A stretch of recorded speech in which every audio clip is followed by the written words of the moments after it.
समान नागरिक संहिता का मामला वैसे तो भारतीय राजनीति में बीजेपी द्वारा समय समय पर उठाया जाता रहा है, लेकिन विपक्ष के दबाव में कभी भी बीजेपी इस मुद्दे को संसद में नहीं ला पाई, न मोदी सरकार के पहले कार्यकाल में और न ही दूसरे कार्यकाल में। लेकिन आज इस मामले में दिल्ली हाई कोर्ट ने सख्त टिप्पणी की है। तो क्या कहा है दिल्ली हाई कोर्ट ने, देखिए ये रिपोर्ट। यूनिफॉर्म सिविल कोड यानी समान नागरिक संहिता का मामला अब तक राजनीतिक था, लेकिन जल्दी ही कानूनी भी हो सकता है, क्योंकि यूनिफॉर्म सिविल कोड लागू करने की बात कही है दिल्ली हाई कोर्ट ने। दिल्ली हाई कोर्ट की जस्टिस प्रतिभा एम सिंह ने तलाक के एक मामले में फैसला सुनाते हुए यूनिफॉर्म सिविल कोड लागू करने की जरूरत बताई। दरअसल कोर्ट के सामने ये सवाल खड़ा हो गया था कि तलाक को हिंदू मैरिज एक्ट के मुताबिक फैसला दिया जाए या फिर मीणा जनजाति के नियम के मुताबिक। पति हिंदू मैरिज एक्ट के मुताबिक तलाक चाहता था, जबकि पत्नी का कहना था कि वो मीणा जनजाति से आती है, लिहाजा उस पर हिंदू मैरिज एक्ट लागू नहीं होता। इस वजह से उसके पति द्वारा दायर फैमिली कोर्ट में तलाक की अर्जी खारिज की जाए। पति ने हाई कोर्ट में पत्नी के इसी दलील के खिलाफ अर्जी दायर की थी।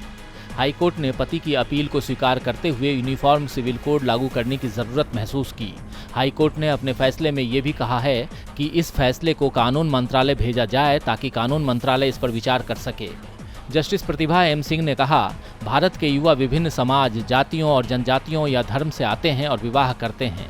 उन्हें अलग अलग पर्सनल लॉ के कारण अपने हक की लंबी लड़ाई लड़ने के लिए मजबूर नहीं करना चाहिए, खासकर शादी या तलाक के मामलों में। जस्टिस प्रतिभा सिंह ने सुप्रीम कोर्ट का भी जिक्र किया और कहा कि केंद्र को इस पूरे मामले में एक्शन लेना चाहिए।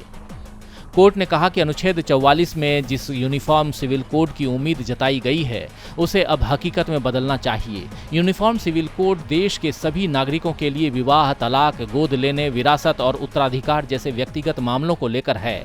इसके तहत देश में कोई व्यक्ति चाहे किसी भी धर्म या जाति का हो, उस पर एक कानून लागू होता है। फिलहाल अलग अलग धर्म, जाति, जनजाति के लिए कई अलग अलग कानून हैं, जैसे Hindu marriage act, Indian Christian marriage act, Indian divorce act और पारसी मैरिज एक्ट जैसे कई कानून देश में मौजूद हैं और कोर्ट की टिप्पणी इन्हीं कानूनों को लेकर है। लाइव की रिपोर्ट।